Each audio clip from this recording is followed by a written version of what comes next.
Iki ni ikiganiro ugiye kugezwaho ibikubiye mu ijambo umukuru w'igihugu Perezida wa Repubulika ya Demokarasi ya Kongo Felix Antoine Tshisekedi Tshilombo yagejeje ku bahagarariye ibihugu byabo n'imiryango mpuzamahanga bikorera muri Kongo ku itariki 30 z'ukwezi kwa mbere 2023.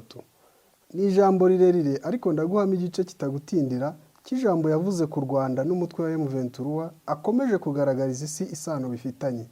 Ngendi Samuel Mutungirehe, ijwi risemura mu Kinyarwanda ni irya Habimana Bonaventure. L'année dernière a été jalonnée par des épreuves douloureuses dans les relations entre la République démocratique du Congo.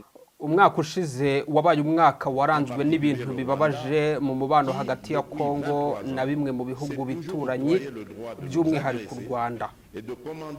Guhera mu myaka 23 bihaye uburenganzira bwo kutwanduranyaho no gukora ibyaha ndengamipaka ku butaka bwacu, basuzuguye amategeko mpuzamahanga yemeranyijweho n'umuryango mpuzamahanga ndetse n'ay'umuryango wa Afurika yunze ubumwe. Les ambassadeurs membres du corps diplomatique et consulaire, nyakubahwa uhagarariye abambasaderi bagabo namwe bagore, bambasaderi muhagarariye ibihugu byanyu, banyakubahwa muhagarariye imiryango mpuzamahanga yemerewe gukorera muri Repubulika ya Demokarasi ya Kongo, nimumfashe mbagezeho ukubu igihugu cyacu cya Kongo kivogerwa n'u Rwanda binyuze mu bufasha ruha umutwe w'iterabwoba wa M23 n'ibyaha bikorerwa abaturage ba Kongo. Ndabibutsa kandi bimwe muri ibyo bikorwa.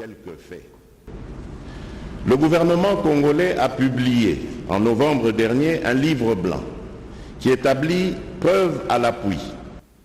Guverinoma ya Kongo yasohoye igitabo mu kwezi kwa 11 k'umwaka wa 2022, igitabo cyera kigaragaza ubwo bufasha, kirimo ibimenyetso n'inyito yabyo mu rwego rw'amategeko mpuzamahanga. Nyuma ya raporo yiswe Mapping Report hashize imyaka 5 kugeza ubu, yakozwe n'abagize akanama k'inzobere k'umutekano ka Loni, bagaragaza neza ibikorwa by'ubushotoranyi n'icyo bisobanuye mu mategeko.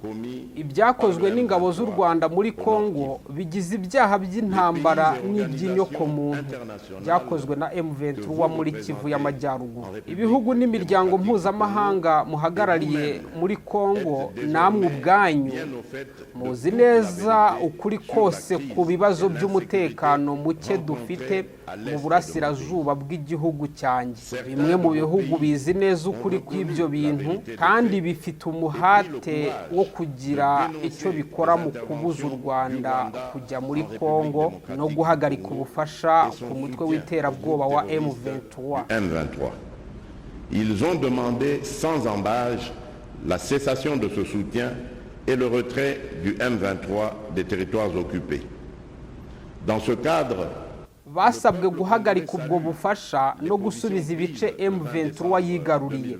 Muri urwo rwego abaturage ba Kongo barishimira imyanzuro yafashwe ku itariki 20 z'ukwezi kwa 12 2022 n'akanama k'umutekano ka Loni, binyuze mu mwanzuro wako 26 akarongo kaberamye 66 wavuguruwe ukongerera igihe ingabo z'ubutumwa bw'amahoro muri Kongo MONUSCO, n'umwanzuro wa 26 akarongo kaberamye 67 wo kwemerera Kongo kugura intwaro.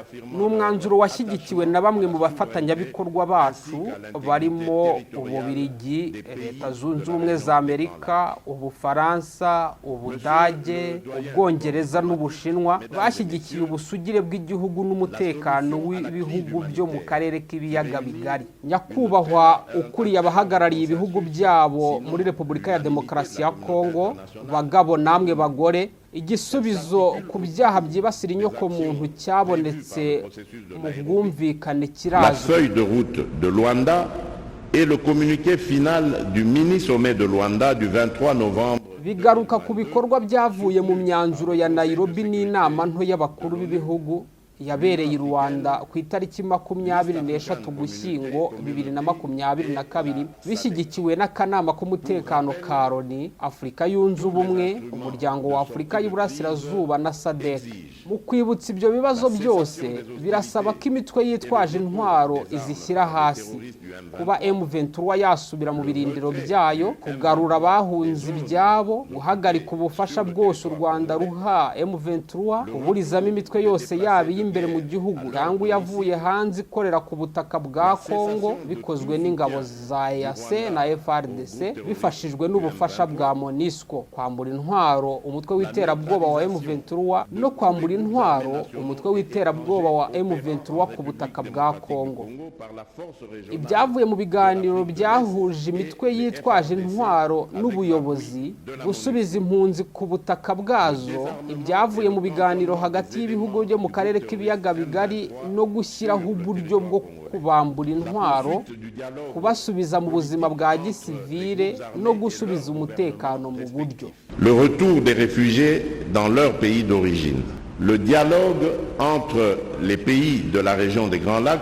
Hasigaye gusa kubahiriza ibyavuye muri iyo myanzuro kugira ngo amahoro agaruke mu burasirazuba bw'igihugu cyanjye no mu karere k'ibiyaga bigari.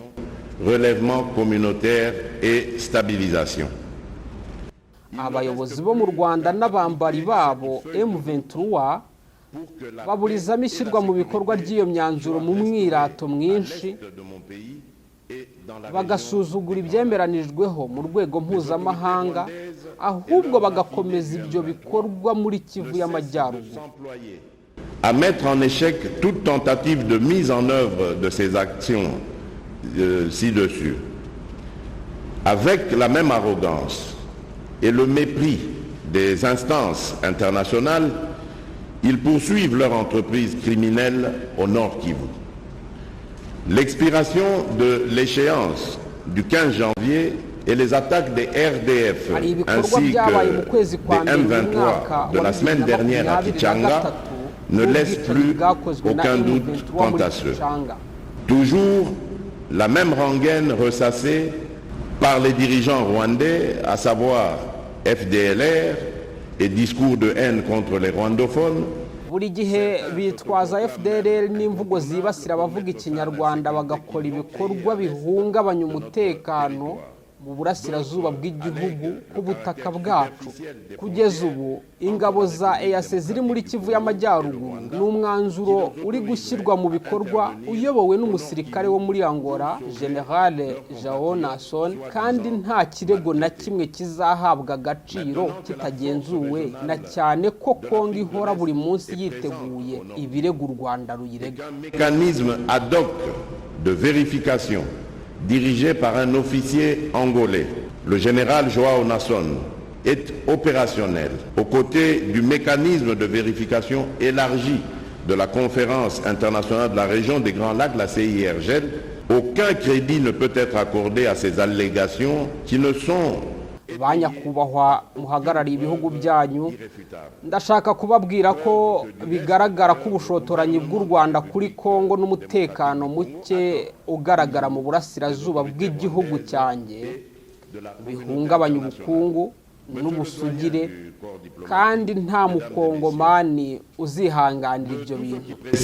Je voudrais souligner à l'attention de l'opinion nationale et internationale que les vrais enjeux de l'agression de la République démocratique du Congo par le Rwanda et de la crise sécuritaire à l'est de mon pays sont économiques et hégémonistes. Buri wese namenye ko haba ejo, haba uyu munsi cyangwa ejo hazaza, nta musangirangendo uzabyihanganira, nta na santimetero y'ubutaka bwa Kongo buzagira undi ubutwara mu gushinga ubukoroni cyangwa ubusahuzi. Nk'uko nabivugiye imbere y'umuryango w'abibumbye, tuzaharanira ubusugire bw'igihugu cyacu n'ubwigenge bwacu uko bimeze kose. Ni n'aliénera un centimètre carré du territoire national à quiconque pour y établir une colonie de peuplement ou d'exploitation. Comme je l'ai dit à la tribune de l'Assemblée générale des Nations Unies, nous défendrons l'intégrité de notre territoire la souveraineté et l'indépendance de notre pays, quoi qu'il en coûte.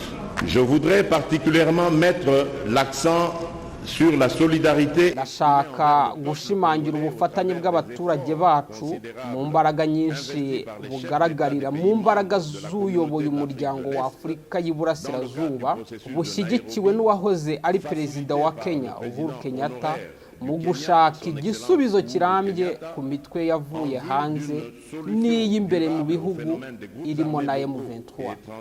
Dans cette partie de notre pays, dont le M23. Dans le même registre, je salue également les bons offices du président João Lourenço de la République sœur d'Angola. ndashimira perezida wa Angola João Lourenço washyizweho na Afurika yunze ubumwe mu biyaga bigari. ndacyashimira kandi ibihugu byadushyigikiye mu mbaraga zose zacu kugira ngo tugarure umutekano. Ibyo bihugu birimo ibigize itsinda ry'ingabo za MONUSCO n'imiryango itanga ubufasha. Tous les acteurs humanitaires. Je réitère la demande du gouvernement congolais introduite depuis septembre dernier auprès du ndashimangira ubusabe bw'igihugu cya Kongo bwagiyeho mu kwezi kwa Nzeri 2022 mu nama y'umutekano ya Loni yo gusuzuma raporo y'inzobere za Loni ku kibazo cy'umutekano mu burasirazuba bwa Kongo isaba guhana abayobozi b'u Rwanda abafasha M23 no ku butegetsi bw'u Rwanda bukora ibyaha byibasira inyokomuntu muri Kivu y'Amajyaruguru bakaba bakomeje guhisha ukuri kuzwi na bose. Continuer à cacher la vérité déjà connue de tous. nta bunebwe nta gucika intege Kongo ishikamye ku nzira z'amahoro za Nairobi na Rwanda kandi ifitiye icyizere umuhuza washyizweho. La République démocratique du Congo demeure attachée au processus de paix de Nairobi et de Luanda et réitère sa confiance aux médiateurs désignés.